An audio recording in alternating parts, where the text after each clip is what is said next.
Vamos a continuar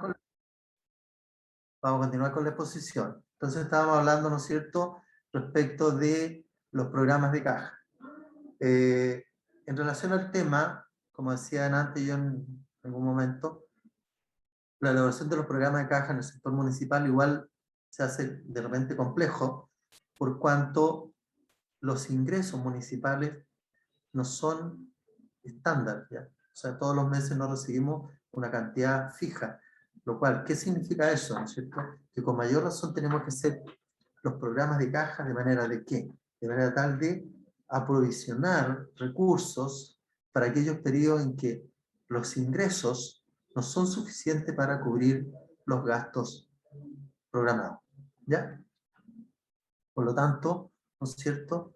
Tenemos que hacer ese ajuste en cada uno de los periodos. Hay periodos en que los municipios tienen ingresos importantes, por lo tanto, durante esos periodos, ¿no es cierto?, hay que financiar lo del periodo normal, pero también aprovisionar recursos para aquellos periodos en los cuales los ingresos que se generan no son suficientes para cubrir las obligaciones del mes, ¿ya? Y esto es un estado, ¿no es cierto?, en la cual colocamos los ingresos por un lado, colocamos los egresos por otro lado, también agregamos el saldo inicial de caja, que puede ser del periodo anterior, ¿no es cierto?, y vamos a determinar cuántas son las disponibilidades que tenemos, versus, ¿no es cierto?, los gastos. Primero vamos a establecer los gastos fijos, ¿ya?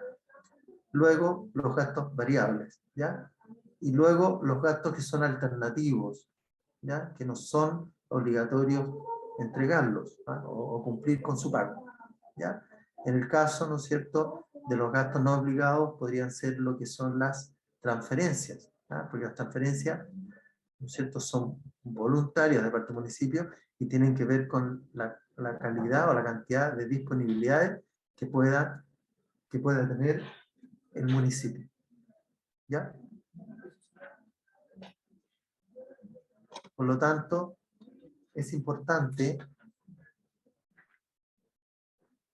tener en consideración estos conceptos.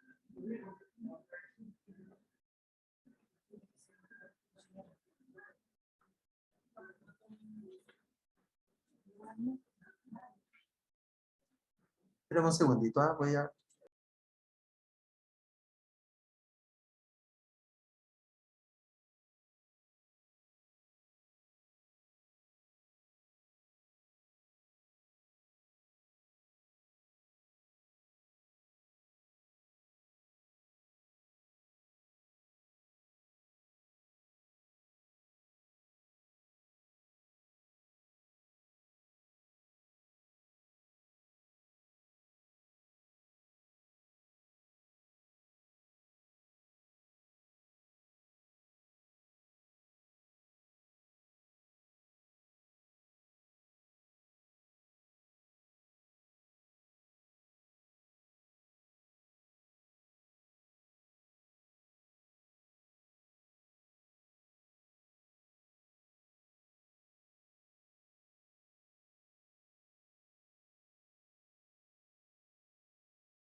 Disculpen, ¿ah? Pero estaba viendo un temita acá que me proyecta. Bueno, hablábamos delante, ¿no es cierto?, el programa de caja, en el cual obviamente vamos a tener que ser súper cuidadosos a la hora de efectuarlo y hacer la programación. Seguimos. El artículo 23 dice: en conformidad al programa de ejecución elaborado de acuerdo al artículo 22, se pondrán fondos a disposición de cada servicio por cuotas periódicas. Estas cuotas se autorizarán mediante el programa de caja mensual. Los servicios podrán efectuar giros globales con cargo a la suma autorizada en el programa de caja. ¿Ya?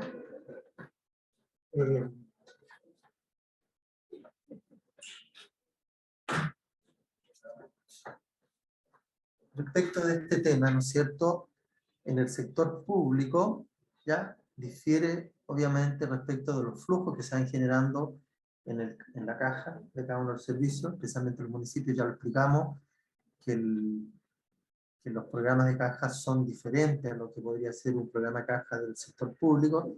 ¿Por qué? Porque el sector público, en este caso, ¿quién pone a disposición de de estos fondos en el servicio público? Es la Tesorería General de la República, de acuerdo, obviamente, al programa de caja que elabora la DIPRES, la Dirección de Presupuesto. Se ordena a la tesorería para que vaya traspasando los fondos a las diferentes entidades públicas. Por lo tanto, los servicios públicos saben con claridad cuánto es lo que van a disponer mes a mes para la ejecución de sus programas, de sus proyectos, etc. ¿Ya? Eso para que tengamos claro. En el caso nuestro un poco más complejo, porque tenemos que, ¿no es cierto?, aprovisionar recursos para poder solventar ciertos gastos en ciertos periodos en que la generación de ingresos es inferior. ¿Qué dice el artículo 24? Dice, los compromisos pendientes de pago el 31 de diciembre de cada año serán cancelados con cargo al nuevo presupuesto, en las condiciones que se fijen anualmente por el Decreto Supremo. En todo caso, los servicios públicos comunicarán a la Contraloría General de la República estos compromisos de pago el 31 de diciembre de cada año. Bueno, respecto de lo que es el sector público, ¿no es cierto?, todo el sector público al cierre del ejercicio debe informar, ¿no es cierto?, cuáles son los montos que quedaron pendientes al 31 de diciembre del año respectivo. ¿Ya? Y en ese caso, ¿no es cierto?, tendrá que el Ministerio de Hacienda, a través de la DIPRES, proveer de aquellos recursos que no alcanzaron a ser cancelados durante el año presupuestario respectivo, ser cancelados con cargo al nuevo presupuesto. Ahora, respecto de la parte municipal, todos aquellos gastos que no quedaron o que quedaron obligados, existió la obligación de vengada y no se pudieron pagar al 31 de diciembre del año respectivo, pasarán automáticamente también para el presupuesto del año siguiente. Por lo tanto, vuelvo a repetir, se tendrán que cancelar dentro de los 3 primeros meses siguientes ¿no es cierto?, en el año respectivo. ¿Alguna consulta, duda?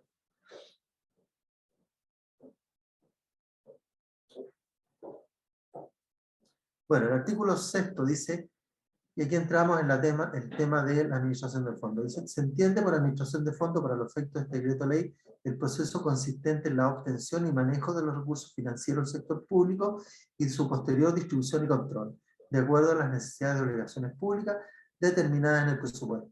El sistema antecitado operará sobre la base de recaudaciones y de asignaciones globales de recursos, las que se efectuarán a través de la cuenta única fiscal abierta en el Banco del Estado de Chile, formada por la cuenta principal y las subsidiarias. ¿Ya? La cuenta principal se destinará al ingreso de las recaudaciones y el egreso de los giros globales. Estos últimos deberán depositarse en las cuentas subsidiarias pertenecientes a los respectivos servicios. Ya, en el caso, bueno, aquí en el sector público está muy claro que todo el sector público trabaja a través de la cuenta única fiscal abierta en el Banco del Estado de Chile. ¿Ya? En el caso de los municipios, por disposición legal del Ministerio de Hacienda, autorizó a que los municipios pudiesen mantener sus cuentas corrientes, sus fondos en los bancos comerciales. ¿Ya? Y para ello, obviamente, hay que hacerlo a través de una licitación pública, en la cual, ¿no es cierto?, llamemos a la participación de varias entidades bancarias que se interesen, de acuerdo a las bases administrativas y las bases técnicas previamente establecidas, puedan postular a que sean los administradores de las cuentas corrientes de la municipalidad. ¿Ya? Consultas, dudas.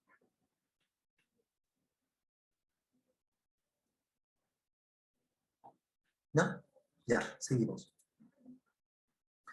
¿Cómo se genera, no es cierto?, en el ámbito público todo el movimiento de la administración financiera? Primero partimos, en el caso de nuestro municipio, obviamente partimos con las recaudaciones. ¿Dónde van a parar las recaudaciones? ¿Quién es el organismo encargado, ¿no es cierto?, de recibir estos recursos?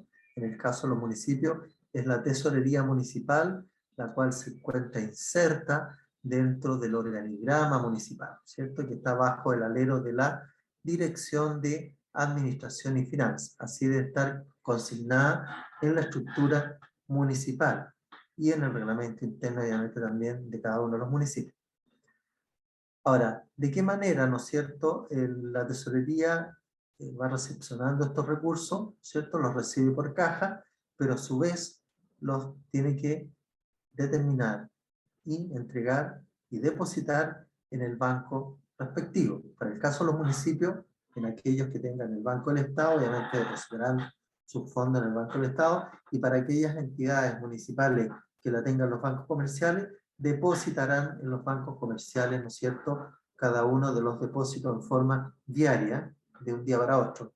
No hay que olvidar que los recursos, los funcionarios no lo pueden mantener más de 24 horas en su poder. Por lo tanto, se recaudan el día anterior y el día siguiente, ¿no es cierto?, se procede en el día respectivo en que se recaudan, se hace la caja, se hace la cuadratura, ¿no es cierto?, se deja preparado el depósito y al día siguiente se deposita en el banco los montos recaudados en el día anterior, ¿ya? Y van a ir a parar a la cuenta corriente municipal respectiva, ¿ya? Ahora, respecto de los gastos, ¿no es cierto?, en el caso del sector público, la tesorería efectúa los giros globales. O sea, que lo que hace, ¿no es cierto?, envía el monto global a cada una de las instituciones, ¿ya? A los servicios públicos, a los ministerios, hace los giros y se los entrega a cada uno de los ministerios en forma, ¿no es cierto?, desglosada, ¿ya?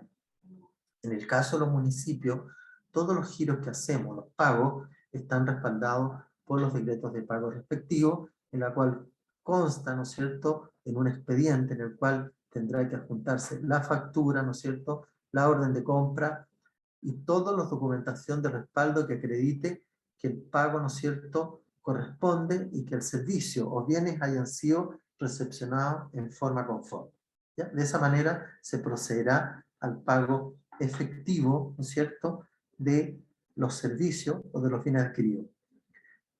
¿Contra qué cuenta? Contra las cuentas corrientes municipales se harán los giros respectivos para cumplir, ¿no es cierto? Y ahí estaríamos, en cierta medida, de acuerdo a lo que planteamos anteriormente, cumpliendo la etapa de la obligación de vengada. Ahí ya deja de ser una obligación de vengada y ya se transforma en un pago efectivo, lo cual, ¿no es cierto?, si lo miramos en forma paralela o en forma de T, esas cuentas debiera quedar saldadas, sin saldo, ¿ya? Y en este caso, ¿no es cierto?, los pagos se hacen a través de la emisión del cheque, o en los casos que los municipios hagan pago por transferencia, ¿no es cierto?, se pagarán por la emisión de la transferencia respectiva. No sé si hay algún municipio que tenga una modalidad diferente a lo que yo he explicado respecto a la recaudación y pago y aplicación de los recursos.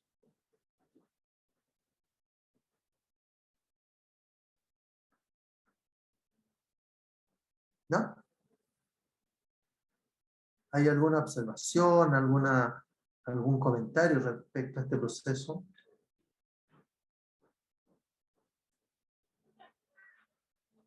Acá especialmente hay que tener mucho cuidado al momento de hacer los giros, especialmente, yo diría, en las obras municipales, ¿ya?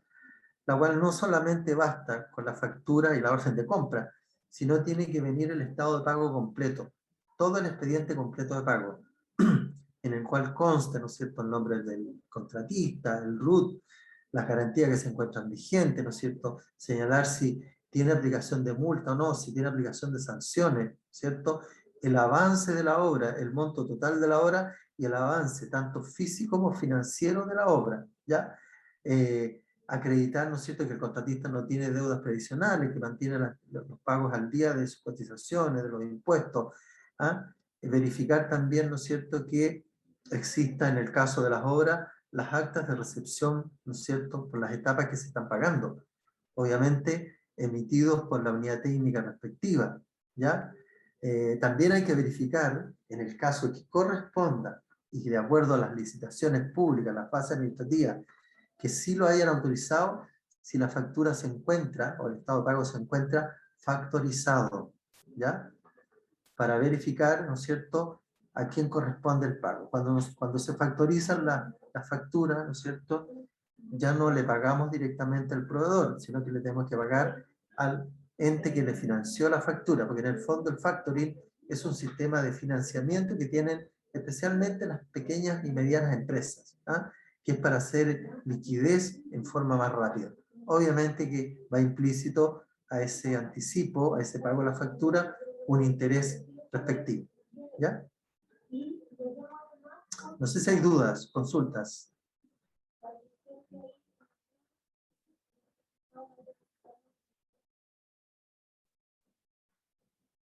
¿No? Ya, seguimos entonces. Bueno, aquí establece la Ley Orgánica de Administración Financiera del Estado toda la secuencia respecto del presupuesto del sector público, pero que también es aplicable, ¿no es cierto?, a lo que es el sector municipal. Primera etapa, ¿no es cierto?, tenemos la formulación del presupuesto. ¿Ya? Aquí elaboramos el presupuesto, sacamos los datos, ¿no es cierto?, aquí trabaja conjuntamente la SECPLAN con la Dirección de Administración y Finanzas en la elaboración efectiva del presupuesto, sacar datos, ¿no es cierto?, hacer proyecciones, recabar información externa para poder elaborar bien el presupuesto, ¿ya? Esa es la formulación. Luego viene lo que es la discusión. Sí, dígame. Disculpe, es que para que no dejemos atrás, aquí hay un comentario en el chat que dice Jael, dice, ¿puedo rechazar el factoring? Lo hace a modo de pregunta. En ese caso, no. ¿Ya? En el caso de los factoring, no. ¿Por qué? Porque es una ley. ¿Ya? O sea, lo que pasa es que acá con el factoring es que se está transfiriendo nomás la obligación. Se está transfiriendo el dominio de la factura.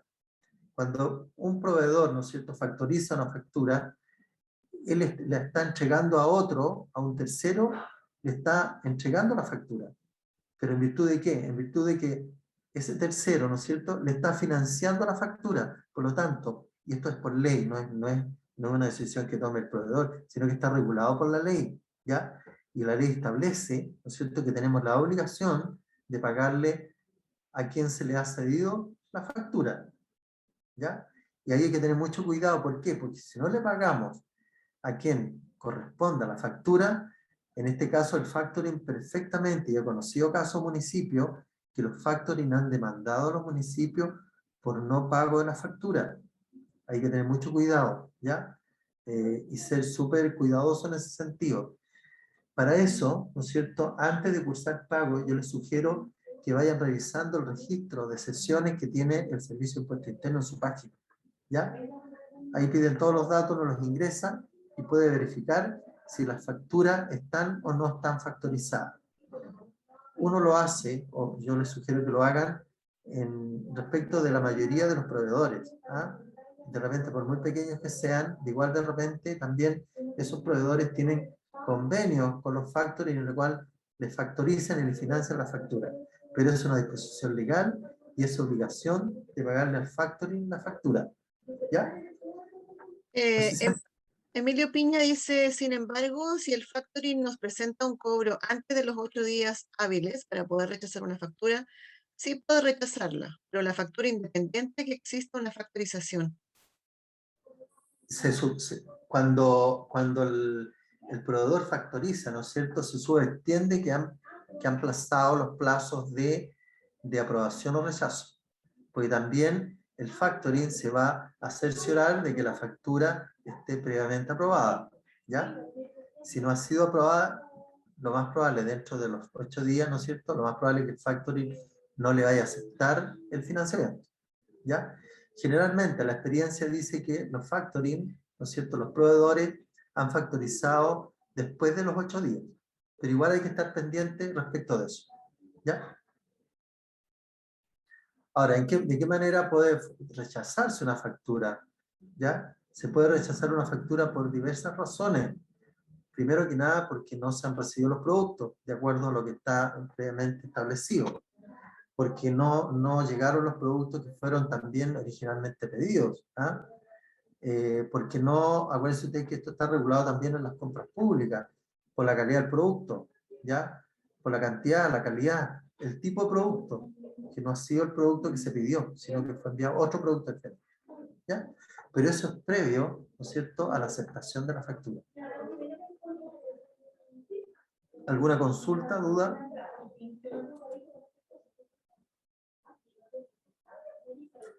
¿Algún municipio le ha pasado el caso?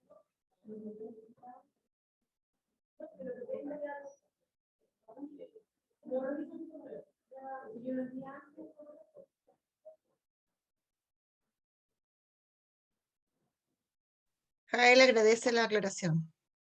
Sí, correcto. No sé si hay alguna otra consulta respecto a esto. ¿No? Ya, seguimos. ¿No es cierto? Tenemos que ver acá, estamos viendo, ¿no es cierto?, las instancias del presupuesto. ¿No es cierto? Estamos en la discusión, aprobación. ¿En qué periodo? En el caso municipal, ¿en qué periodo se da? A contar del 15 de diciembre, a contar de la primera semana de octubre, cierra la primera semana de octubre, hasta antes del 15 de diciembre del año respectivo, será el proceso de discusión y aprobación.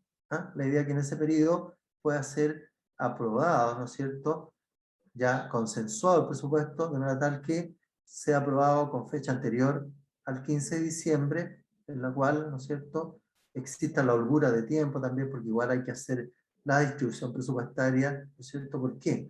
Porque acuérdense ustedes que el presupuesto se aprueba, para efectos de algunos subtítulos, solamente a nivel de ítems, ¿ya? Salvo aquellas cuentas que expresamente tienen que ver con transferencia y los proyectos de inversión que tienen que aprobarse y desagregarse el presupuesto al último nivel de desagregación. ¿Ya? Luego tenemos la ejecución del presupuesto, ¿ya?, que está tardada, ¿no es cierto?, por el periodo presupuestario desde el 1 de enero al 31 de diciembre de cada año. Luego tenemos la evaluación.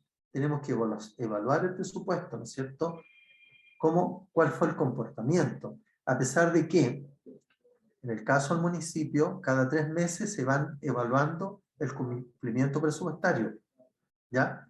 Eso todo lo tenemos claro, ¿cierto? Cada 3 meses, ¿no es cierto? Ahora ya no va a corresponder, vamos a cerrar septiembre y vamos a tener que hacer la evaluación, el análisis presupuestario para ver cuál es el avance que ha tenido el presupuesto, si tenemos algunas cuentas que no pueden presentar situación deficitaria, de manera tal de que oportunamente se dispongan las modificaciones presupuestarias. ¿Ya? Luego tenemos la evaluación, ¿no es cierto?, que tiene que ver con lo explicado, que es el cierre, ¿no es cierto?, del presupuesto anual, en el cual vamos a determinar qué fue lo que se hizo, qué fue lo que no se hizo, y de lo que no se hizo, por qué no se hizo, ¿ya? Y si lo podemos replantear nuevamente para el ejercicio siguiente. Consultas, ¿no? ¿Cuál es el ciclo presupuestario en el sector público? Fíjense ustedes que el trabajo que hace el sector público parte en enero, ¿ya? Obviamente está prácticamente todo el año trabajando en el presupuesto del sector público. Primero, ¿qué etapa lo conocen primero? Primero que nada, ¿no es cierto?, la recolección final de información de la ejecución presupuestaria del año anterior, ¿ya?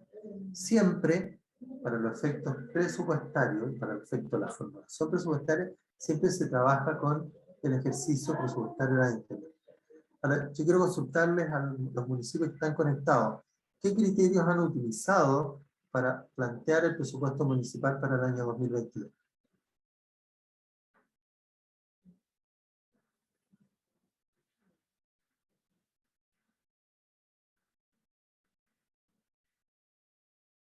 Alguien que me conteste de las personas que están conectadas. Algún director de finanzas.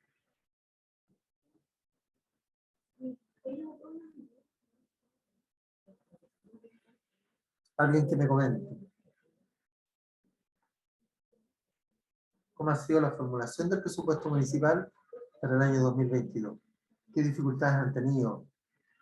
¿O ha sido fácil este proceso? Profesor, Sí, dígame. sí, como director de control, bueno, uno lo ve No le escucho bien. tangencialmente.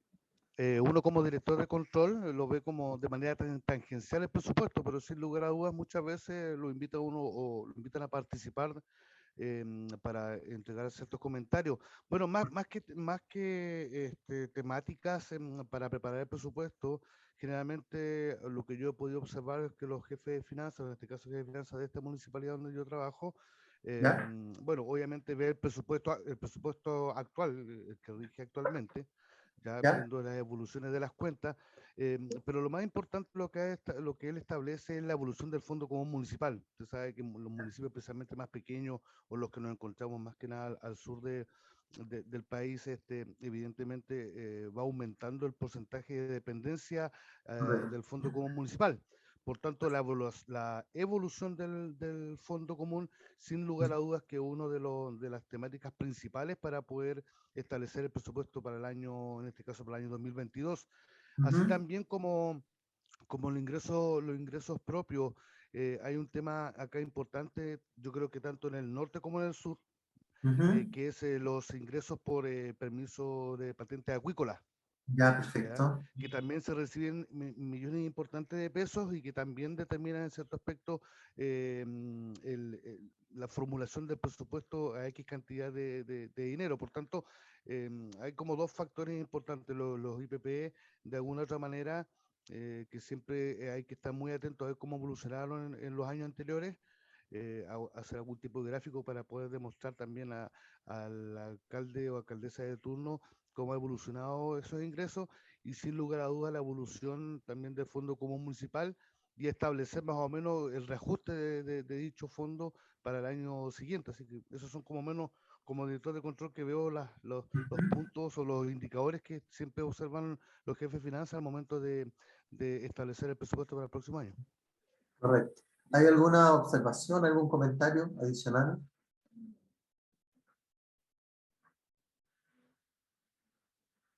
¿Algún director de finanzas que esté conectado?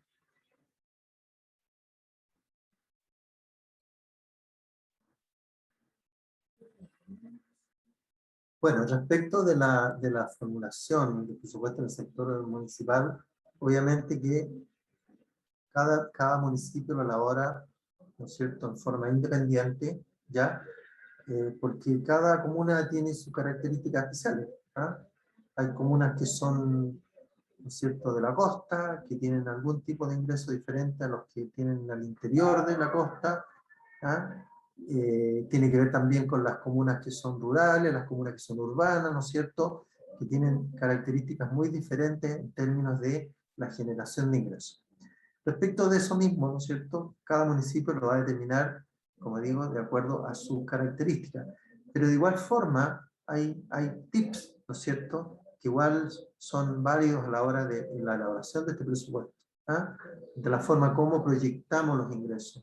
¿Ya? Profesor, Sí, dígame. sí, yo quería complementar lo que ha señalado el colega del norte respecto digamos, a la importancia del fondo común, Sí. sobre todo para los municipios que somos más pequeños, que nuestra dependencia prácticamente es casi 3/4, digamos, de todos los Ah, ingresos del presupuesto. Pero sí. hay que tener presente que cuando nosotros analizamos estos incrementos o estas comparaciones de las proyecciones del Fondo Común, por ejemplo, para el año 2021 y lo que pasó en el 2020, todos los adicionales que ha entregado a través del tema de la pandemia. Un elemento que a considerar de reajustabilidad y de alguna manera no considerar todos los elementos que me han llegado a través del Fondo Común que tengan que ver con la pandemia, porque eso obviamente no va a ser lo mismo para el año 2022.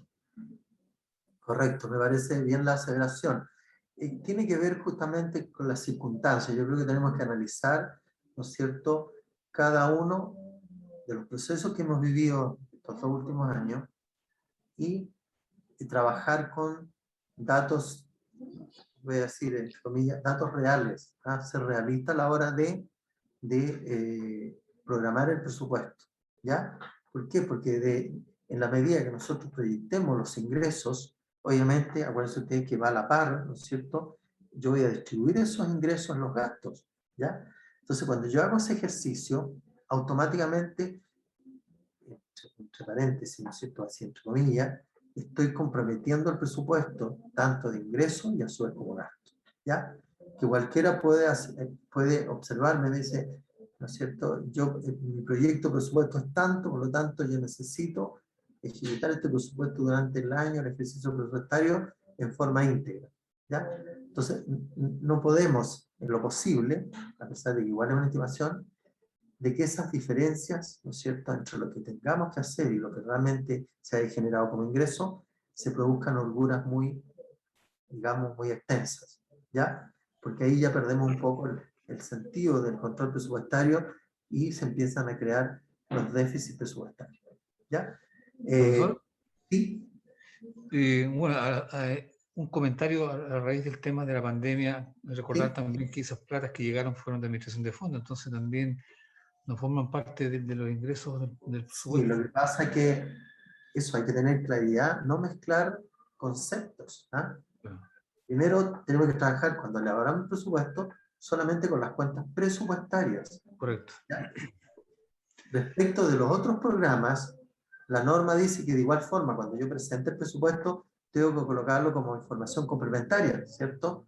Claro. Pero no forma parte del presupuesto esos recursos, pero sí yo lo puedo informar como complemento. Por ejemplo, los programas del FNDR, ¿no es cierto? Los FRIL, los que tienen PRODESAL, etcétera. Todos estos programas, de igual forma, de acuerdo a la normativa, y eso ustedes lo pueden leer en la ley orgánica, ¿no es cierto? Hay que informarlo dentro del presupuesto, ¿ya? Pero cuando yo elaboro el presupuesto, yo elaboro el presupuesto con las cuentas solamente presupuestarias, ¿ya? Yo no mezclo cuentas, porque las otras cuentas son, este año las tengo, pero el próximo no pueden que no estén. Entonces no puedo yo proyectar frente a incertidumbre. Claro, ahora hay un tema súper importante también que yo creo que vale la pena igual comentarlo en definitiva, ¿Sí? es porque cuando uno prepara el tema del presupuesto, que está ahora, digamos, puertas de presentarse al Consejo, hay que básicamente hacer una estimación así como muy somera, o digamos, porque el calendario real del Fondo Común llega noviembre, diciembre, entonces uno ya proyecta un histórico, digamos, de lo que ahí llega el Fondo Común, a raíz de todos estos problemas que han habido de la pandemia y ese cuento, pero bajando el ingreso de los permisos de circulación, etc. Acuérdense que hay un calendario que envía el Fondo Común, de acuerdo al movimiento que nosotros tuvimos, de la ruralidad y todo ese tipo de cosas. Pero ya cuando ya uno lo presentó al Consejo, ya llega después de que ya lo presentó, entonces tiene que ajustarlo cuando llega en enero a todos los flujos que nosotros pensamos que van a llegar y no van a llegar a lo mejor. Pero Claro. eso también es súper importante que se ha planteado en varios cursos, seminarios que lamentablemente cierran y no pueden enviarlo antes. Entonces uno hace la estimación del calendario nuevo, pero nosotros cuando logramos el de este año, el año pasado lo hicimos en base cero, entre comillas, porque no sabíamos cómo se iba a presentar el escenario este año. Y ¿Ya? en base a eso tuvimos que ir aumentando ingresos, pero como le vuelvo a insistir, el gobierno no inyectó más plata adicional, entonces No. ahora yo creo que es una cosa similar. Vamos a ver cómo se presenta el tema de una vez que vamos saliendo de esta crisis. Claro. Lo que pasa es que en ese caso, ¿no es cierto?, especialmente con el Fondo Común Municipal, ¿qué criterio tenemos que utilizar para proyectar el ingreso? Primero que nada, como han sido periodos muy, digamos, muy diferentes a lo normal, ¿cierto?, los dos últimos años, 19 y 20, ¿ya? Aquí, como sugerencia, ¿no es cierto?, hay que trabajar con datos históricos, ¿ya? Y hay que pensar, ¿no es cierto?, dentro de un periodo a otro, ¿cuál ha sido el proceso de crecimiento que ha tenido el Fondo Común Municipal? En términos, puede ser porcentuales, en términos de monto, digamos. Un periodo a otro, ¿cómo ha sido la evolución en el tiempo? ¿Ya?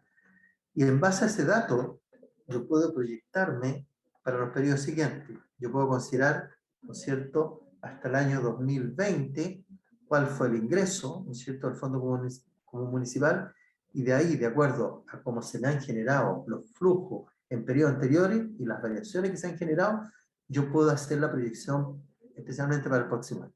¿Te fijas? ¿Ya? Por lo tanto, no debiera ser el mínimo de diferencia que pudiese presentarse, porque de hecho igual se va a presentar, porque, acuérdense ustedes, vuelvo a repetir, el presupuesto es una estimación a priori, ¿ya? no sabemos qué pueda pasar, pero ¿qué pasa con el presupuesto? El presupuesto es la estimación financiera más aproximada a la realidad. De igual forma, siempre van a haber holguras, siempre van a haber diferencias. Pues tendríamos que tener una varita mágica, ¿no es cierto?, de que el presupuesto es 100, ¿no es cierto?, aprobado, y que realmente los 100 se van a cumplir, especialmente en lo que tiene que ver con el sector municipal. No así con el sector público, porque delante, como explicaba, ¿no es cierto?, los ingresos del sector público son más ingresos estándar, están estandarizados. O sea, el sector público sabe cuánto el recurso que le debe llegar, pero a su vez también el servicio público sabe cuánto es lo que tiene que desembolsar con cargo a sus fondos. ¿Ya?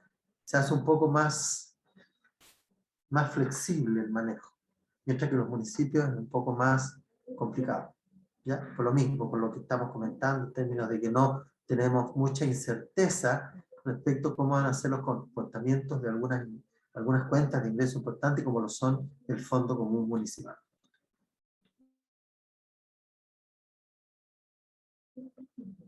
¿Hay alguna consulta, duda, comentario? ¿No? Ya, seguimos. Bueno, aquí está toda la calendarización, ¿no es cierto?, del ciclo presupuestario en el sector público, ¿no es cierto?, la recolección de la información de la ejecución presupuestaria del periodo anterior, presentación de estadística de la ejecución presupuestaria. Cuando hablamos de presentación estadística, tiene que ver, ¿no es cierto?, cómo es el comportamiento, que pueden ser estadísticas porcentuales, ¿cierto? El año X, ¿no es cierto?, la cuenta tuvo un crecimiento del promedio del 2%, porque el primer año tuvo el 1, el segundo tuvo el 3, el tercero tuvo el 4, y al final, ¿cuál ha sido mi promedio de crecimiento en términos de cuenta presupuestaria? Y de esa manera yo puedo determinar y hacer mi proyección, ¿ya?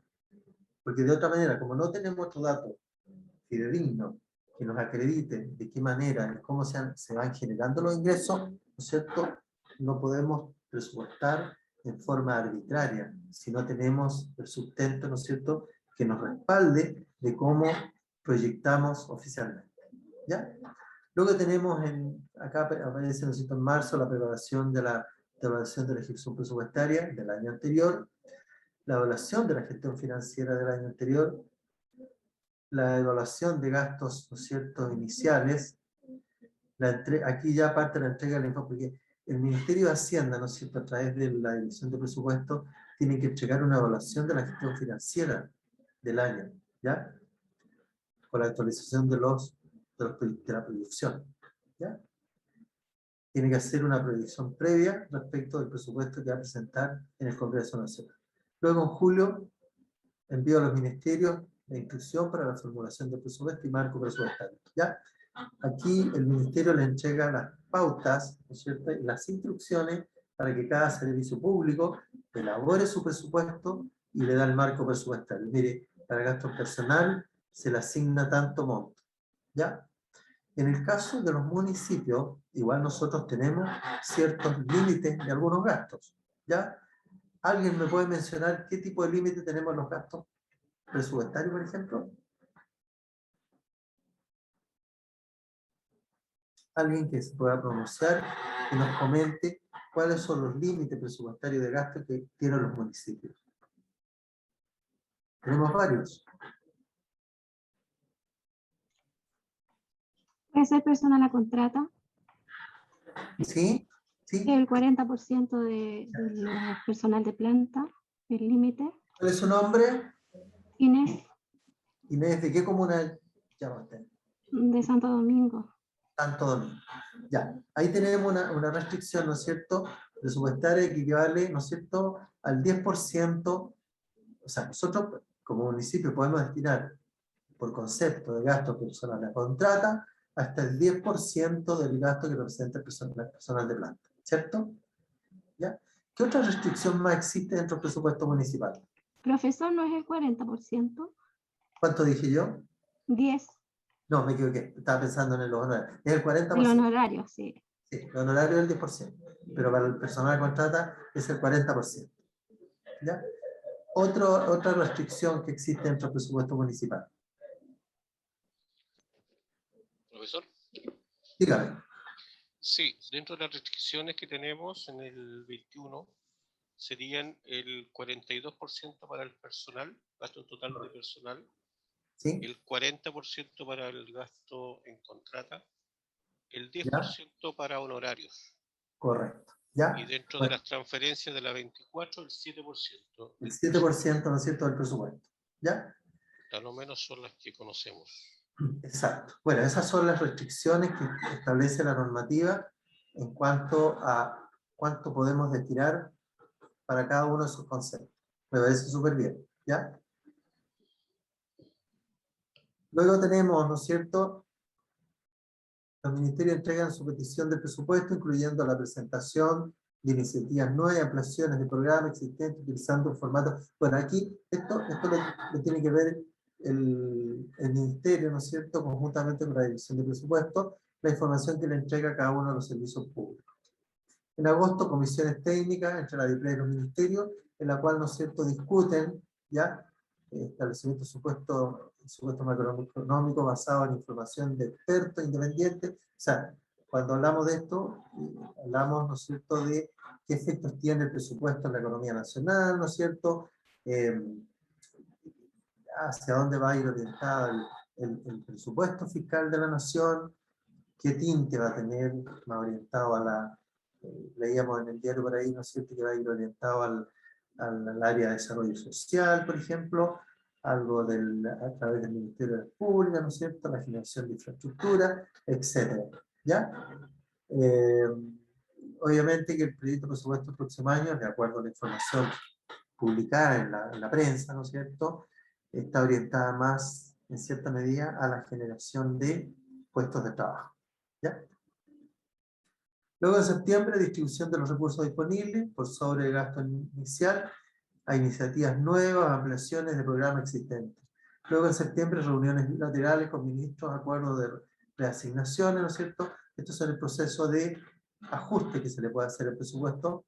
Es como lo mismo que pasa con el presupuesto municipal, en el cual el consejo, conjuntamente con el alcalde, pueden hacer ajustes al presupuesto.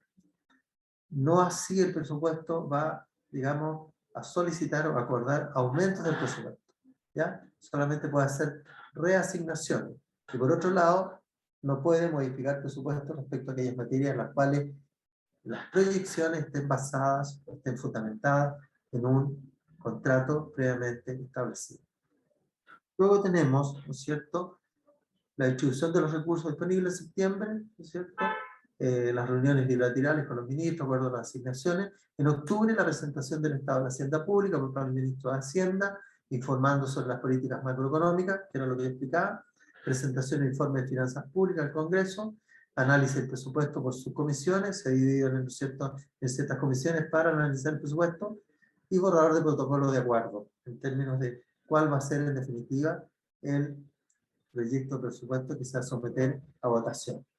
Luego en el mes de noviembre tenemos la votación de la ley de presupuesto, en comisión de presupuesto, la Cámara de Diputados y el Senado, y la firma del protocolo del acuerdo. Y luego, en diciembre, ¿no es cierto?, está la promulgación de la ley de presupuesto y cierre del año fiscal. ¿Ya? Este cuadro contiene, ¿no es cierto?, las actividades que se realizan en el ciclo presupuestario durante el año calendario. Y esto está orientado, obviamente, a la parte pública, pero también debe copiarse o debe imitarse o emularse, ¿no es cierto?, para el sector municipal, todo este proceso, que igual enriquece la construcción y elaboración del presupuesto. Mientras más información tengamos y más podamos transparentar, de mejor calidad va a ser el presupuesto que presentemos al Consejo. Primero, la formulación, ¿no es cierto? La primera etapa del presupuesto es la formulación, cómo elaboramos, ¿no es cierto?, el presupuesto. Aquí los actores institucionales y atribuciones legales en el proceso presupuestario. El proceso presupuestario en Chile incluye 4 etapas fundamentales: la formulación, la aprobación, discusión, ejecución y evaluación. Esta sección describe las atribuciones que las leyes asignan a los principales actores institucionales que intervienen en cada una de ellas. Y aquí, ¿quién interviene? Y que de cualquier manera, y de todas maneras, ¿no es cierto?, nos afecta a los municipales todas las normativas que dicte la dirección de presupuesto respectiva. ¿Ya? Acá dice que la Dirección de Presupuesto es un servicio dependiente del Ministerio de Hacienda, cuya función principal es la elaboración del presupuesto de la Nación y la aplicación de la política presupuestaria en el contexto de los planes de desarrollo social, económico y demás objetivos nacionales. ¿Ya? Y eso está establecido en el artículo 1 del Decreto Fuerza Ley 106 del Ministerio de Hacienda del año 60. También se le define como el organismo técnico encargado de propender o de proponer la asignación de los recursos financieros del Estado y en particular de orientar y regular el proceso de formulación presupuestaria. Y aquí tenemos el artículo 15 del Decreto Ley 1263 del Ministerio de Hacienda de 1975, que es la Ley de Administración Financiera del Estado. La Dirección de Presupuesto tiene las siguientes funciones específicas, ¿ya? Artículo 2, Decreto Fuerza Ley 106 del Ministerio de Hacienda del año 1960. Primero, informar al Ministro de Hacienda sobre el límite que pueden llegar los gastos públicos, agregado las diversas partidas y capítulos durante el periodo presupuestario secreto. ¿Ya? O sea, aquí la DIPRES es como el organismo asesor desde el punto de vista presupuestario y financiero, en este caso del ministro y también obviamente de la parte central, en este caso del gobierno. Luego, preparar las instrucciones y normas que debe seguir el sector público en el proceso de formulación del presupuesto y asesorar a los servicios e instituciones en la preparación de sus anteproyectos de presupuesto. O sea, da todas las indicaciones de cómo deben proyectarse, ¿no es cierto? Cuáles son las partidas que tienen, ¿no es cierto?, asignación fija, que no pueden ser modificadas, como también aquellas partidas en las cuales, ¿no es cierto?, se requiere de algún dato estadístico, de algún dato más específico para hacer la proyección para el año siguiente.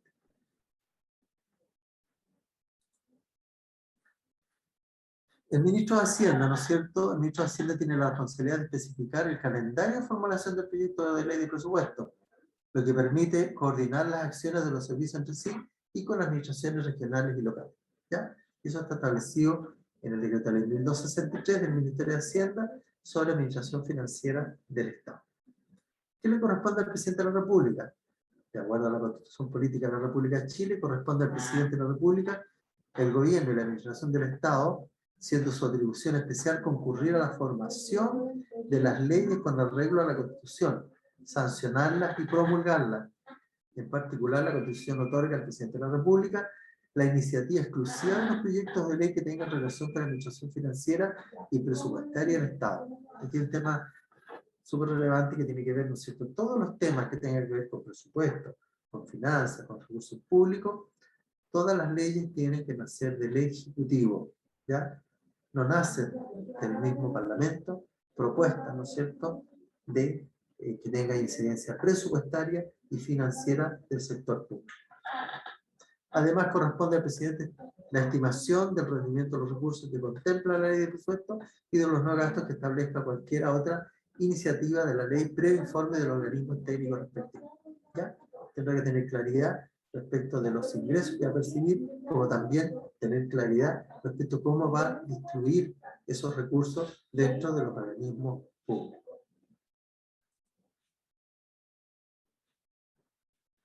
Bueno, el Presidente de la República, según la Constitución, el proyecto de ley de presupuesto debe ser presentado por el Presidente de la República, ¿no es cierto? Eso está por ley. La DIPRE debe asesorar al Ministro de Hacienda en la discusión parlamentaria de los proyectos de presupuesto, ¿ya? Según la ley 19896 del 2003.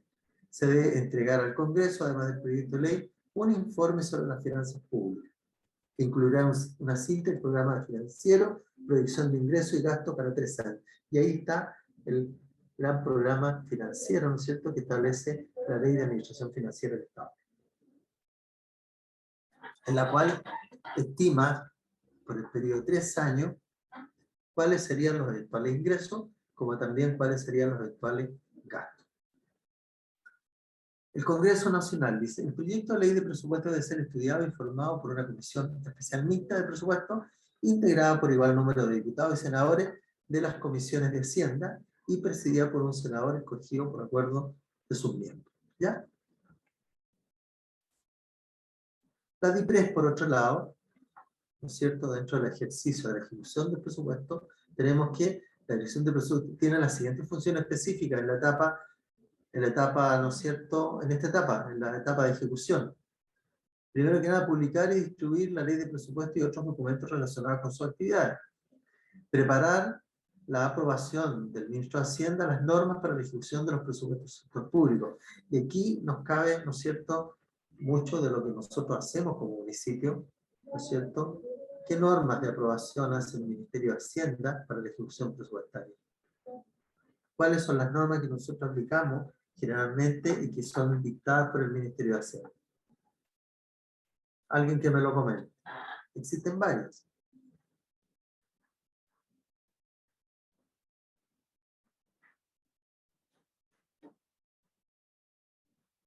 ¿Alguna que me mencione?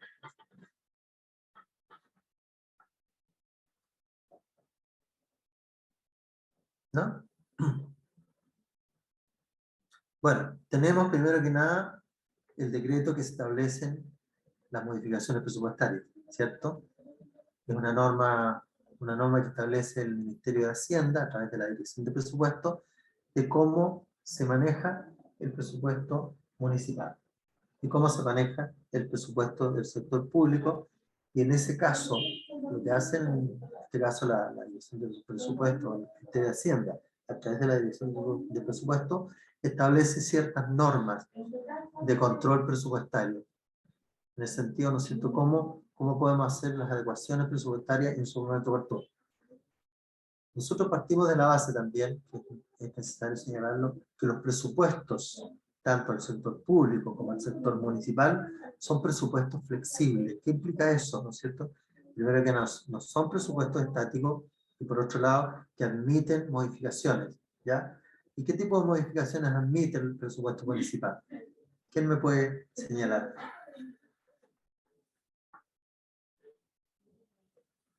¿Qué podemos hacer con el presupuesto ya aprobado, pero queremos hacerle ajustes? ¿Qué tipo de ajustes podemos hacer al presupuesto municipal?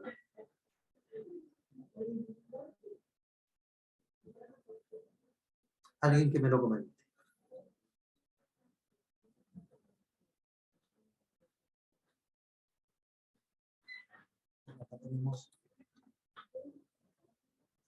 Tenemos, ¿no es cierto? Obviamente tenemos las modificaciones presupuestarias, ¿cierto? El decreto que establece cómo se adecúa, cómo se actualiza el presupuesto. Tenemos otra normativa también, ¿ya? Que también lo dicta la Dirección de Presupuesto, que tiene que ver cómo operamos con el giro de gastos globales, ¿ya? ¿Y cuando hablamos de giro de gastos globales? ¿En qué caso? Alguien que me lo comente. ¿Para qué hacemos giros de gastos globales en los municipios?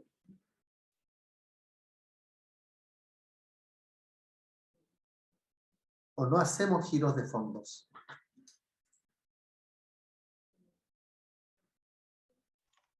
¿Para caja chica puede ser? ¿Gastos Sí, menores? la caja de gastos menores, ¿cierto?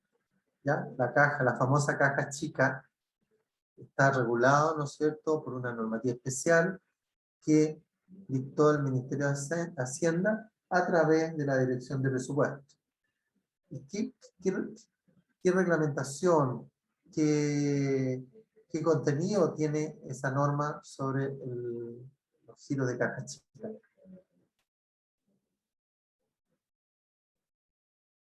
¿Qué restricciones existen? Para caja chica, ¿puedo girar 20 millones de pesos, por ejemplo? Hola, Hola, sí, ¿quién habla? Millicent, ¿De qué comuna llama usted? Quinta de Tilcoco. ¿De? Quinta de Tilcoco. Ya, cuénteme. El monto máximo que se puede girar por concepto de fondo fijo municipal no puede superar las 150 UTM. Ya, O sea, no, perdón, las 15 UTM. dice UTM, sí. Eso. Sí, 150 UTM es como... Estratosférico. Demasiado. Son, Sí. sí, son 15 unidades tributarias mensuales. Pero aparte de eso, también existe normativa interna que establece, ¿no es cierto?, cómo se manejan esos gastos menores. ¿Qué restricciones también existen dentro de la normativa en sí? Sabemos que podemos girar, ¿no es cierto?, 15 unidades tributarias mensuales, que estamos por, ¿no es cierto?, por estimativamente cerca de los 700 y tantos mil pesos, ¿cierto? ¿Ya? Pero ¿qué restricciones tenemos dentro del manejo de los gastos menores? ¿Qué se considera gasto menor? Independiente de, perdón, profesor, ¿Sí? independiente del manejo, igual hay que basarse un poco en el tema del Chile Compra, por el tema de la HUTM también, porque si no sería Bueno, una posición de, claro, lo que pasa es como que dice la Contraloría, la normativa está del Chile dividiendo las Compra, compras. la misma normativa del Chile Compra, ¿no es cierto?, establece que los gastos menores están fuera del proceso de compras públicas. ¿Ya? Claro. ¿Por qué? Porque yo les voy a explicar por qué. Primero que nada, ¿no es cierto?, el máximo para giro de gastos menores, ¿no es cierto?, son las 15 unidades tributarias mensuales. ¿Estamos todos de acuerdo? ¿Alguien opina diferente? Esto para que nos quede claro, ¿ah? ¿Ya? Para las personas que manejan este sistema de información. ¿Estamos claros que son 15 unidades tributarias mensuales? ¿Alguien opina diferente o alguien tiene una experiencia diferente respecto a este proceso?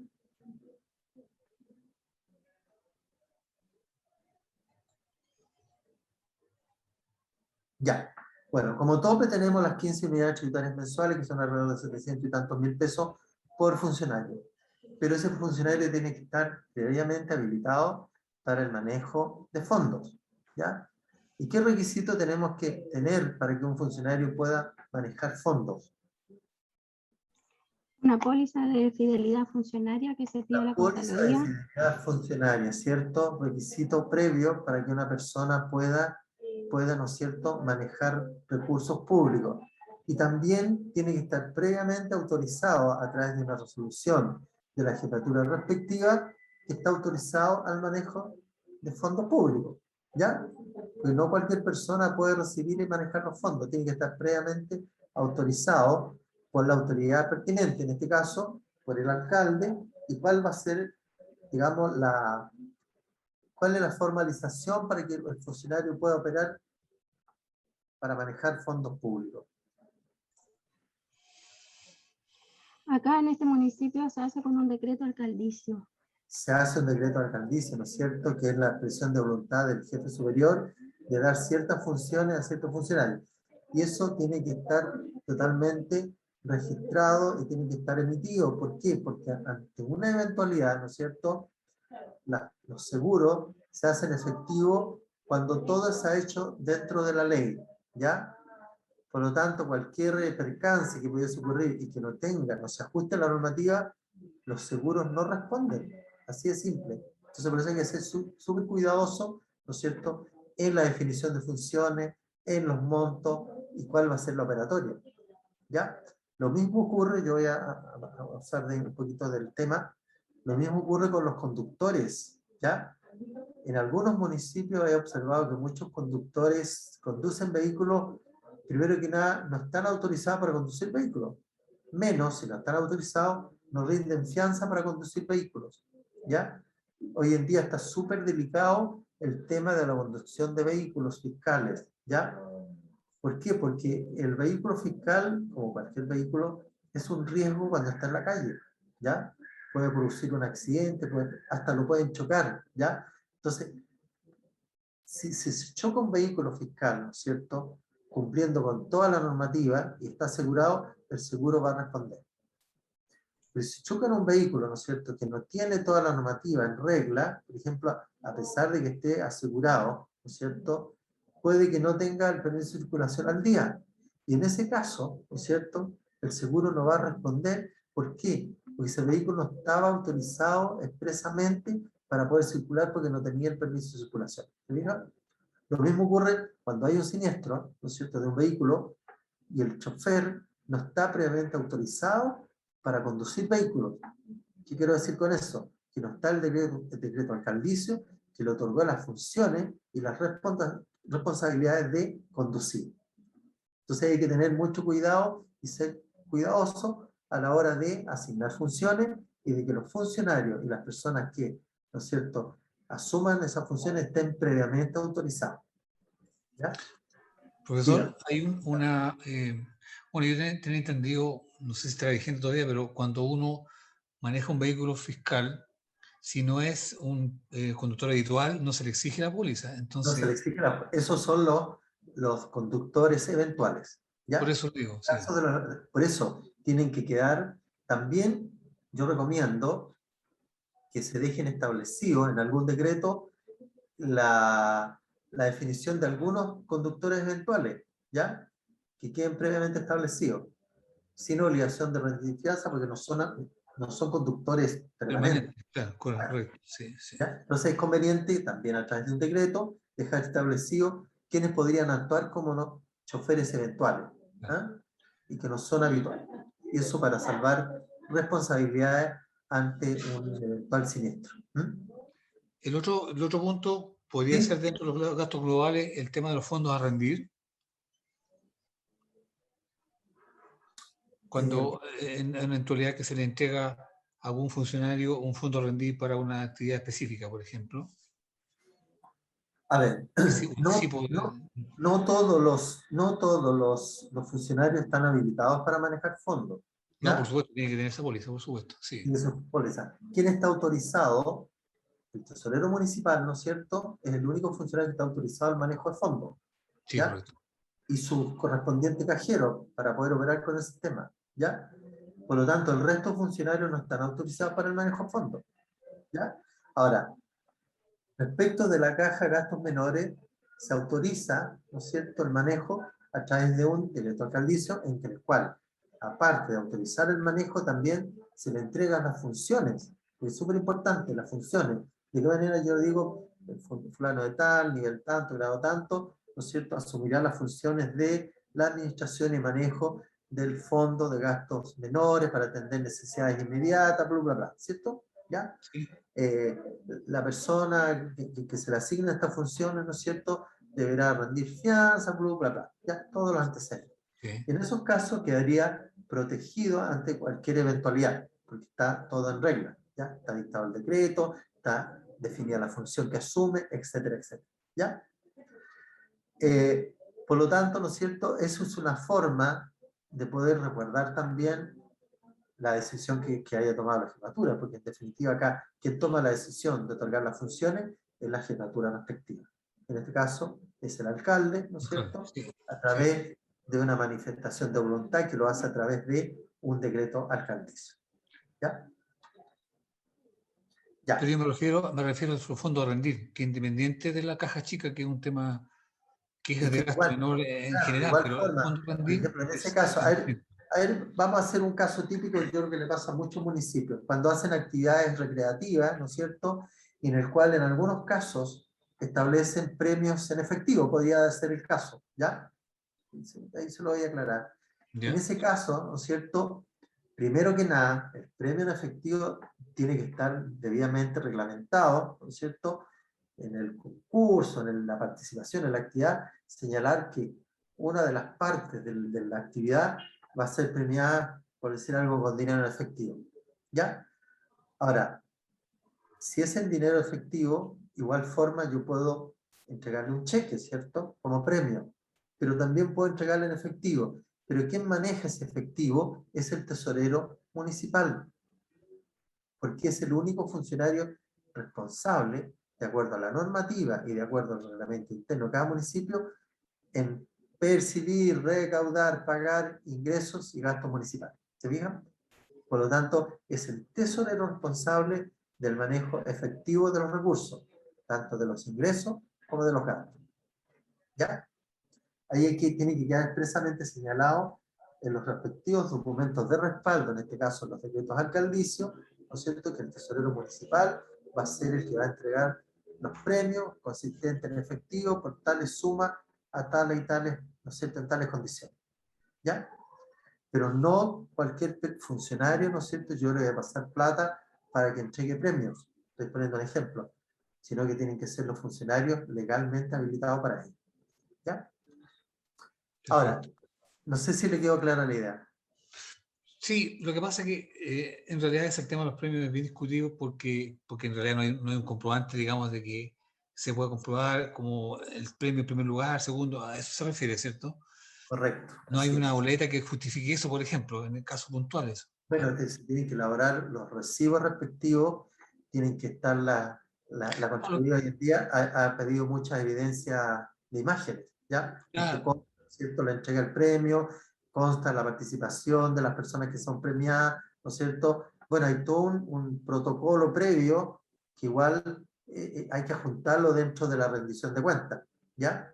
Porque igual, de igual manera, como es un premio, no está afecto a impuestos, ¿no es cierto? No está afecto a ninguna obligación tributaria, ¿ya? Pues, especialmente por los montos, que son montos relativamente no importantes, pero la forma, ¿no es cierto?, de acreditarlo, primero que nada el recibo, en la cual consta que la persona premiada lo recibió, firmó, dio su carnet de identidad, a lo mejor lo más probable es que puedo hasta sacarle una fotocopia del carnet, dejarla adosada al egreso, más, ¿no es cierto?, las evidencias fotográficas que consta, la participación y la premiación respectiva, ¿ya? Es una forma de lo que está pidiendo hoy en día la Contraloría para justificar ese tipo de gastos. Profesor, Dígame. lo previo a eso también es el programa respectivo de dicho concurso eventual, entre comillas, y también las bases del concurso, ya que también se debe juntar el decreto de pago en su momento. Exacto. Tiene que ver, ¿no es cierto?, con todo un proceso previo. Tiene que haber todas las bases originales, ¿no es cierto?, que se basa un programa, voy a hablar de un programa, ¿cierto?, en que se basa el programa, ¿no es cierto?, la ejecución del programa, los responsables del programa, hacia dónde se orienta el programa, cómo se va a financiar el programa, si hay competencia, cuál es el tipo de competencia, quiénes son, cómo van a ser ganadores, cómo se van a determinar los ganadores, va a haber un jurado previo, la premiación, cómo va a ser la premiación, en efectivo, ¿no es cierto?, en especie o a través de cheque, etc. Pero eso tiene que quedar previamente establecido y todas esas bases tienen que ser aprobadas también por un decreto alcaldicio, ¿ya? Y ahí, ¿no es cierto?, nos fundamentamos para todo el proceso posterior de entrega de premio, entrega de efectivo o la fórmula en que se haya determinado previamente de la entrega de estos recursos. ¿Ya? Ya, volviendo nuevamente a lo que es el manejo de los fondos fijos, ¿ya? Los fondos globales, acuérdense ustedes que el tope son 15 unidades tributarias mensuales, pero ¿qué otra normativa interna también existe respecto al manejo de los fondos fijos?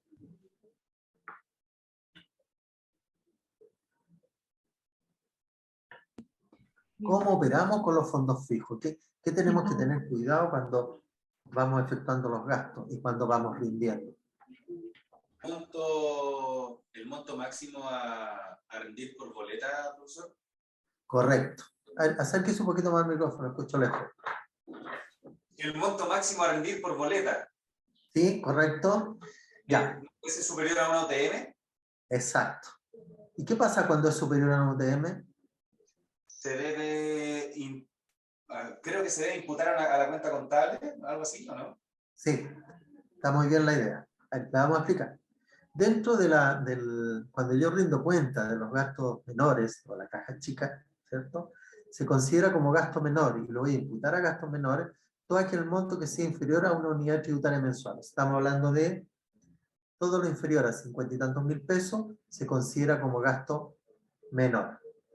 Todo aquel gasto que yo haga a través de este fondo, pero que supere la unidad tributaria mensual, se debe, cuando yo haga la rendición de cuentas, yo tengo que imputarlo a la cuenta presupuestaria respectiva. Por ejemplo, si por ese motivo tuve que pagar una boleta del consumo de luz, ¿ya? En un periodo lo tuve que pagar con la caja de gastos menores, ¿no es cierto?, y ese gasto fue de alrededor de 100.000 pesos, igual lo puedo gastar a través de la caja chica, pero cuando yo haga la rendición de cuenta, ese gasto yo lo tengo que imputar al ítem consumo de electricidad, por el monto, ¿no es cierto?, que supera la unidad tributaria mensual. Por lo tanto, todo gasto que supere esa cantidad va a tener que ser imputado cuando yo haga la rendición de cuenta en el ítem respectivo. Toda aquella cuenta o gasto que sea inferior a una unidad tributaria mensual, derechamente va a quedar registrado en el ítem presupuestario como gastos menores. No sé si hay duda. Lo que pasa en estricto rigor debería ser por decreto, o sea, sacarlo por transferencia directa. No claro, pero se puede dar el caso, ¿no es cierto? Nada dice respecto que no se pueda pagar una cantidad superior a una unidad tributaria, ¿ya? Claro. Por eso es que también la normativa establece que si se hace, tiene que reconocerse como gasto presupuestario en el ítem correspondiente al cual se había imputado si lo hubiese pagado a través del procedimiento normal.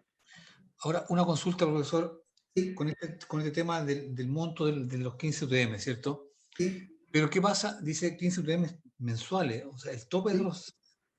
Pero ¿qué pasa si la reposición es semanal, por ejemplo? Que hay muchos departamentos de operaciones o otros Ya. departamentos donde tienen ese tope y van rindiendo mensualmente porque el gasto de flujo es muy rápido, digamos, porque van distribuyendo, ¿me entiendes? Entonces ahí, ¿qué Lo que hay pasa que con tener todo? cuidado es de que siempre en el poder del funcionario disponga de las 15 unidades tributarias mensuales, tanto en dinero como en las boletas que tenga en su poder. ¿Ya?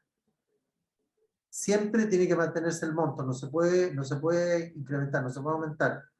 ¿Ya? Si llega la Contraloría a hacerme auditoría, yo tengo que demostrar que solamente tengo las 15 unidades tributarias mensuales en mi poder. ¿Ya? Tanto Perfecto. en Ya. boletas como en efectivo. ¿Se fija? Independiente que en el mes le hayan repuesto 3, 4 veces el Independiente en el mes que lo hayan repuesto, ¿cierto? correcto, ya. Lo Perfecto. importante es que la persona que tenga el monto en su poder no supere las 15 unidades tributarias mensuales. Perfecto. Ahora, eso se puede ir haciendo en la medida que, bueno, tienen que observarse en la medida que no que vayan quedando recursos, ir rindiendo cuenta para que se vayan reponiendo los fondos y no altere el normal funcionamiento municipal. ¿Ya? Profesor, disculpe, Dígame. con respecto, retomando un poquito el tema de las pólizas, estaba recordando de que ¿Ya? en los servicios públicos no solamente se obtiene o se solicita la póliza de fidelidad funcionaria para el manejo de lo que es recursos financieros y a su vez también la póliza de fianza conductor, sino que también se utiliza una póliza también de fidelidad funcionaria para los encargados de bodega, ¿cierto? Exacto. Porque Justamente. en el caso de las Fuerzas Armadas tenemos los que están encargados de vestuario y equipo, Exacto. que también manejan caudales públicos, ¿cierto? Bienes Exacto. públicos, entonces ellos tienen que mantener la administración y tienen que estar facultados por Contraloría, ¿cierto? Y la situación correspondiente. Exacto, sí. En el caso de los, bueno, en todo el servicio público, incluyendo los municipios, si hay municipios que tienen bodegas con bienes, ¿no es cierto?, y cuya responsabilidad está bajo de algún funcionario, igual tienen que rendir la fianza respectiva, siempre y cuando se le otorgue la función a ese funcionario, ¿ya? Pues tiene que estar respaldada con la función respectiva. Profesor. ¿Alguna otra consulta, aseveración? Sí, profesor. Dígame. Alejandra Navarro por acá, Municipalidad de Maullín. ¿De qué municipalidad? Maullín. Maullín, ¿ya? Sí. Dígame. Eh, No le escucho muy bien, le escucho muy bajito, a ver. el tema de las pólizas, en relación a las pólizas, usted ahí no podría más o menos contar un poquito cómo se puede hacer efectiva una, hasta qué punto, digamos, qué es lo que cubre, porque la verdad es que tenemos, o al menos yo tengo hartas dudas en cuanto a, por ejemplo, no sé, en caso que un funcionario choque un vehículo municipal, ¿qué pasa con eso? En caso de que algún funcionario que tenga una caja chica se le extravíen los recursos, ¿se puede hacer efectiva? ¿Cómo? Por favor. Ya. Eso hay que hacerlo efectivo a través de la Contraloría respectiva, ¿ya? La Contraloría regional, ¿ya? Obviamente que cuando se hacen efectivas las pólizas es porque existió algún hecho, ¿no es cierto? Algún detrimento, algún daño en los bienes, en este caso municipales. Lo cual, ¿no es cierto? Si existe un daño, un detrimento del patrimonio municipal, obviamente tiene que estar aparejado con una investigación sumaria, un sumario administrativo, ¿ya? No solamente si se detecta un daño y hacerlo efectivo, no. Tiene que haber detrás, ¿no es cierto?, un sumario administrativo que determine las responsabilidades, y en ese caso, ¿no es cierto?, porque acuérdense ustedes que la Contraloría es la que autoriza las pólizas de fidelidad funcionaria o las pólizas de seguro para la conducción, ¿ya? Por lo tanto, a través de la Contraloría se pueden hacer efectivas, ¿no es cierto?, las pólizas, ¿ya? Eso no quita que posteriormente, si el funcionario es responsable, producto del sumario administrativo, ¿no es cierto?, es responsable del acto, la compañía de seguro se va a ir en contra del funcionario para resarcir el daño que hizo y que lo tuvo que responder la compañía asegurada, ¿ya? En el fondo, es muy parecido a lo que opera con el sistema de seguros privados, ¿ah? ¿No es cierto? Igual el seguro responde, pero aquí lo que pasa es que hay todo un proceso previo administrativo antes de hacer efectiva las garantías y las pólizas, ¿ya? Pero ahí hay que contactarse. Cuando eso ocurra, hay que contactarse con la Contraloría y ellos pueden dar los tips de la forma, ¿no es cierto?, cómo se pueden hacer efectivas las pólizas de garantía. Ahora, obviamente que debe existir, ¿no es cierto?, un proceso de determinación de responsabilidades, y eso se hace a través de un sumario administrativo. Ahora, independiente de ello, ¿no es cierto?, igual el municipio contrata seguros adicionales, especialmente los vehículos. No sé si los municipios que están conectados tienen seguros contratados de sus vehículos, aparte del seguro que tiene cada funcionario. Hay seguros comprometidos de vehículos. No sé si alguien me lo puede comentar.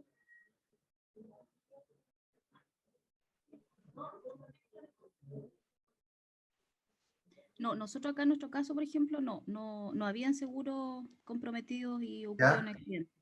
Ya, independiente de eso, igual yo les aconsejo tomar seguros, porque las municipalidades están facultadas para tomar seguros por su vehículo, y obviamente los seguros contra incendios en las dependencias de los edificios, ¿ya? Están plenamente autorizados para ello. Yo de igual forma sugiero tomar esos seguros, porque en cierta medida también tiene que ver un poco con si hay algún daño mayor, ¿no es cierto?, que dificulte el normal funcionamiento del municipio. Bueno, las compañías de seguro se encargan de reponer bienes y de resarcir el daño causado. También independiente de todo el resto que ocurra, ¿ya? Perdón, una consulta, ¿estamos facultados o estamos obligados? Facultados, no obligados. Ah, ¿ya? ok, ya, gracias. No es obligación legal. La normativa dice, los dictámenes contrarios, existe la facultad de que puedan contratar seguro, pero no existe obligación, ¿ya? Pero ante cualquier eventualidad, yo diría que existe la recomendación para que así sea. ¿Ah? Gracias, profesor. Ya, muy bien. Ahora, pasamos, ¿no es cierto?, dentro de la parte de la ejecución tenemos la tesorería, ¿ya? La tesorería del servicio de tesorería tiene a cargo la función recaudadora de todos los ingresos del sector público, a excepción de las entradas propias de los servicios. Aquí hay que distinguir, ¿no es cierto? Hay recursos que pasan, obviamente todos los ingresos que son de carácter presupuestario van a pasar por el presupuesto, pero dentro de los servicios públicos también hay ingresos que se generan en los propios servicios, ¿ya? Y en ese caso existe un manejo, ¿no es cierto?, independiente de cada servicio. Eso no obsta que todas estas operaciones, digamos, que no se hacen a través de la tesorería, no deben registrarse. Se registran en cuentas especiales o se registran en cuentas, ¿no es cierto?, presupuestarias habilitadas para el efecto, ¿ya? Hay muchos servicios públicos, ¿ya?, que independiente de los propios fondos que le otorga el presupuesto del sector público, también son generadores de ingresos en forma independiente. Dice el servicio de tesorería está compuesto de una tesorería general, 3 tesorerías. Bueno, existen las tesorerías regionales y también existen las tesorerías provinciales, ¿ya? Generalmente la mayoría de las comunas se relacionan con las tesorerías provinciales para los efectos, a pesar de que es bien poca la interacción que existe, porque todo está hecho, ¿no es cierto?, a nivel digital. Por lo tanto, antiguamente existía más relación con la tesorería, porque todos los recursos que se entregaban, ¿no es cierto?, estaban dados y entregados por la tesorería a través de cheque, de vale vista, ¿no es cierto?, hasta que aparece, ¿no es cierto?, todo este sistema de transferencia electrónica, la cual ya el papel ha quedado un poco de lado. Las principales funciones de la tesorería son recaudar los tributos y demás entradas, tanto fiscales como de otros servicios públicos, además de conservar y custodiar los fondos recaudados, las especies valoradas y demás valores a cargo del servicio. Aquí hay un tema que nos afecta derechamente a los municipios, ¿cierto? La tesorería, ¿no es cierto?, recauda todo tipo de impuestos públicos, tributos. Y la tesorería nos recauda, ¿no es cierto?, ¿qué tipo de impuestos nos recauda la tesorería y que nos pone a disposición?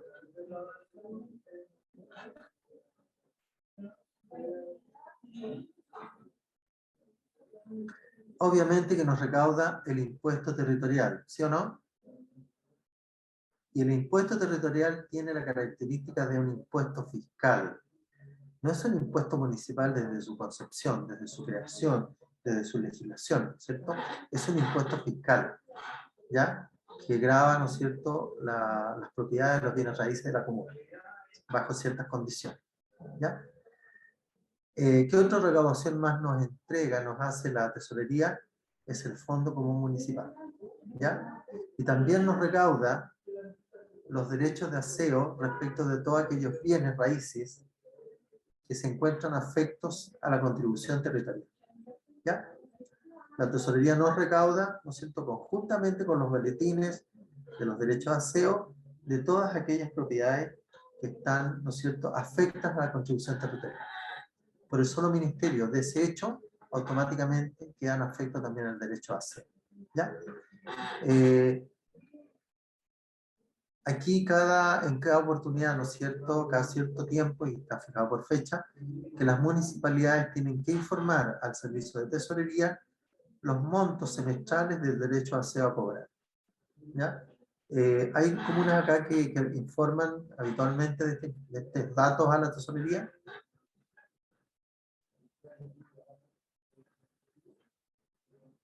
¿Hay municipios?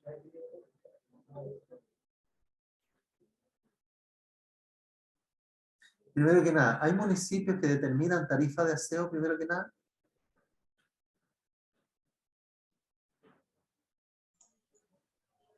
Alguien que me comente.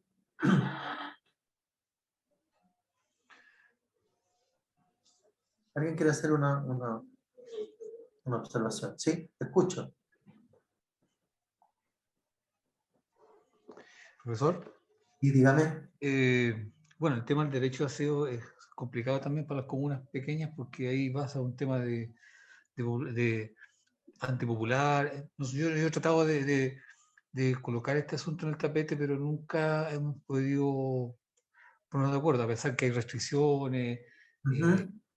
Entonces, yo informo semestralmente un base cero, porque no tenemos aplicada y sí, incluso pagamos un estudio por el tema de derecho de aseo, que eso es de acuerdo a lo que nosotros pagamos por la recolección y un montón de series de factores que...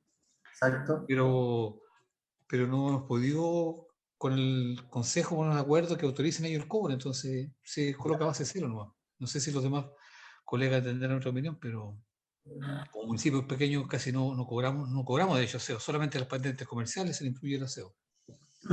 Se incluye el derecho a aseo, las patentes comerciales. O Sí. sea, pero igual cobran derecho a aseo. Igual claro, pero solamente las patentes comerciales. Pero igual determinan la tarifa, porque cobrar en patentes comerciales tienen que determinar la tarifa cada 3 años, ¿cierto? Claro, pero como le digo, como el derecho a aseo en general, a los particulares, a eso no se les cobra. ¿Ya? La comuna suya es una comuna rural. Sí. ¿Ya? Igual pagan el servicio a una empresa concesionaria que les retira y hace todo el proceso de recolección y transporte. Exacto. Y la disposición en vertedero. ¿Ya? Exacto, sí. Ya. Bueno, igual hay un costo asociado, que de igual manera, ¿no es cierto?, las municipalidades están facultadas para el cobro del derecho a aseo. No, por supuesto, estamos facultados, pero ahí el consejo es el que determina, digamos, ¿Ya? se autoriza el cobro por la tarifa. ¿Ya? A eso me refiero. ¿Cuánto es el número de bienes raíces que tiene la comuna? ¿Ah? Como en... Número de habitación. ¿De habitantes? Sí. Son como 16.000 habitantes. Ya. ¿Y el rol de contribuciones, de qué número estamos hablando? Chuta, no sabría decir el monto, pero no es tanto tampoco como para poder decir.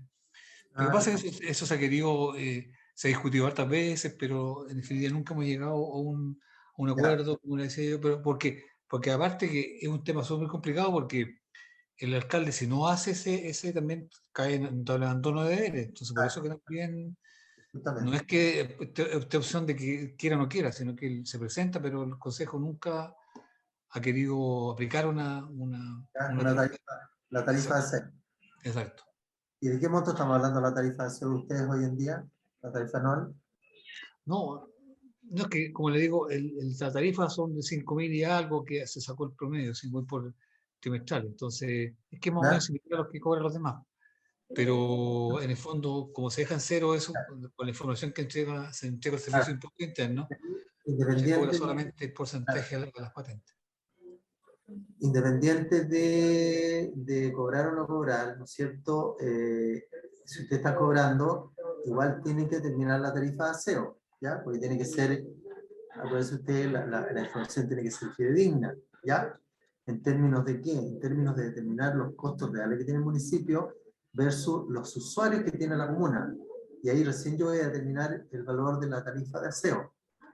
Pero existe una metodología que está establecida por el Ministerio de Economía, Fomento y Reconstrucción y Turismo ahora, la fórmula cómo los municipios deben determinar la tarifa de aseo. Es un poquito media complicada porque hay que utilizar algunas estadísticas por ahí, algunas fórmulas estadísticas para poder determinar la tarifa. ¿Por qué? Porque cuando determinamos la tarifa de aseo, ¿cierto? Nosotros la tarifa de aseo la determinamos para un periodo de 3 años. Y eso está establecido en el decreto ley 3063 del año 79, ley de rentas municipales. Sí, sí, ¿Ya? correcto. ¿Ya? Entonces, el monto de la tarifa yo la determino para 3 años, pero esa tarifa tiene que quedar expresada ¿en qué? En unidades tributarias mensuales. Sí, correcto. Sí. ¿Ya? Y yo solamente, ¿qué es lo que voy a hacer? Durante los 3 años que se aplicó la tarifa, solamente voy a ir aplicando el valor de la OTM en el momento que deba recaudarse el derecho a hacer. ¿Ya? Salvo, dice la misma ley, salvo que se produzcan alteraciones importantes que influyan en el costo de la tarifa. ¿Ya? No sé, porque que se incorpore algún servicio adicional que altere en forma relevante, ¿no es cierto?, el monto de la tarifa. Quizá a lo mejor en el periodo 2, ¿no es cierto?, se modifique el sistema de recolección. A lo mejor, ¿no es cierto?, en vez de hacer 3 frecuencias, van a ser 4 y eso implica un incremento del costo del servicio. Por lo tanto, también va a tener incidencia en la tarifa respectiva. ¿Ya? Claro, también se aumentó una población nueva, por ejemplo, y ahí se aumentó, digamos, el costo. Exacto. ¿Ya? Por lo tanto, yo igual les pido a todos que revisen ese tema, pero igual la Contraloría igual ha hecho observaciones importantes respecto, primero, a cómo se determina la tarifa de aseo y luego cómo se cobra y a quiénes se cobra. ¿Ah? Y también ha determinado por qué no se cobra. ¿Ah? ¿Cuáles son los fundamentos por el cual no se cobra el derecho a aseo respectivo? ¿Ah? ¿Dónde dice usted, profesor, que está ese cálculo, digamos, como poder... Está en el decreto 69. No tengo la mano. Espera un poquito. Te doy el dato.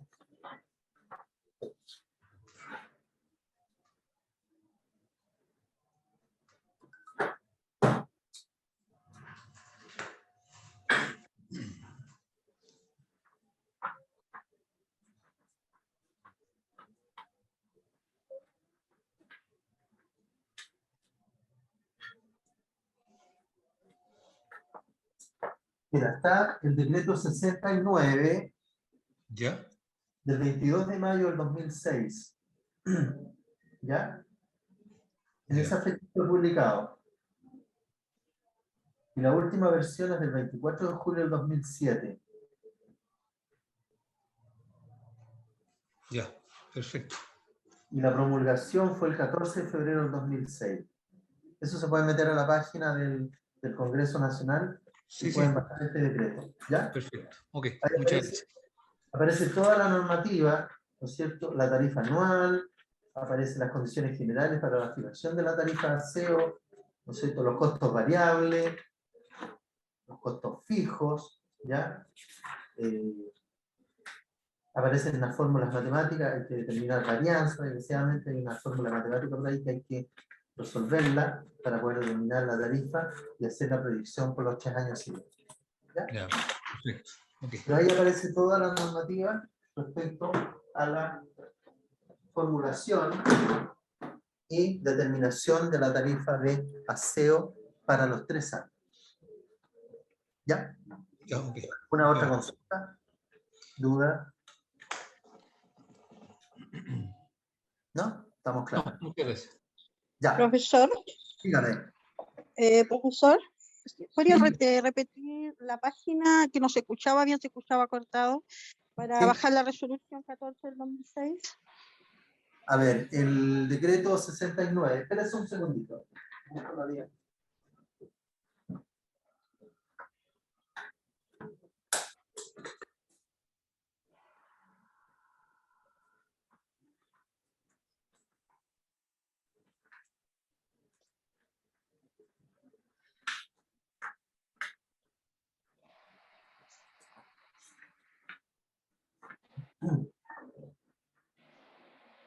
En el decreto 69, Ya, fecha 22 de mayo del 2006. ya, En esa fecha fue publicada. ya. Eso es del Ministerio de Economía, Ya, Fomento y Reconstrucción, Subsecretaría de Economía, Fomento y Reconstrucción. y ¿Ya? economía. Ya. Muchas gracias.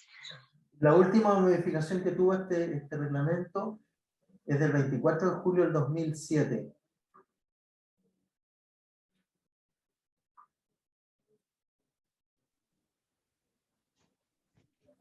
Profesor, ¿Sí? una consulta con respecto al tema de los derechos a aseo. Me acuerdo de una capacitación anterior, no me acuerdo. No le escucho bien. ¿Sí? No, le comentaba que en una capacitación anterior de una institución, no me acuerdo en este momento el nombre, señalaba que si uno como director de control y a su vez el municipio hiciera caso omiso a obligar, entre comillas, a cobrar los derechos de aseo, en este caso la primera autoridad estaría incurriendo en un notable abandono de deberes, debido a que evidentemente no está, no sé cómo decirlo, quizá está obviando un ingreso que efectivamente debe contar el municipio. No sé si usted tiene alguna información o se puede explayar con respecto a eso. Mira, oficialmente no tengo ninguna, pero igual es un tema que ya pasa a otro nivel, digamos. ¿Ah? La normativa habla que todo el municipio debe recaudar todos aquellos ingresos en la cual existe el derecho a percibirlo, ¿ya? No puede obviarlo, tiene que, Perfecto. ¿ya? Ahora, el resto por ejemplo, notable abandono de deberes, en el caso de que no se cobre el derecho a aseo, ¿ya? Ahí pasa por un tema más, yo diría, hasta político, digamos, ¿ah? ¿Ah? Perfecto. Muchas Entonces, gracias. yo creo que lo que tienen que hacer los entes técnicos, ¿ya? Las unidades técnicas respectivas, yo creo que es formular, presentar, ejecutarlo. Ahora, si la decisión no es a nivel técnico, ya ahí deslindamos responsabilidades desde el punto de vista funcionario, ¿ya? Porque el trabajo se hizo, se presentó, pero no se concretó, pero ese es otro tema, ¿ah? Que no pasa por las decisiones no pasa por las decisiones funcionarias, sino que pasa por una decisión superior de autoridad. ¿Mm? Profesor, Dígame. ya estamos a 5 minutos pasados del horario en que teníamos que hacer el break. Estaba esperando que redondeara la idea. Nos Ya, vamos ahora a las 12:20, volvemos a las 13:05 para completar los 45 minutos. ya, perfecto. Estamos. Muchas gracias.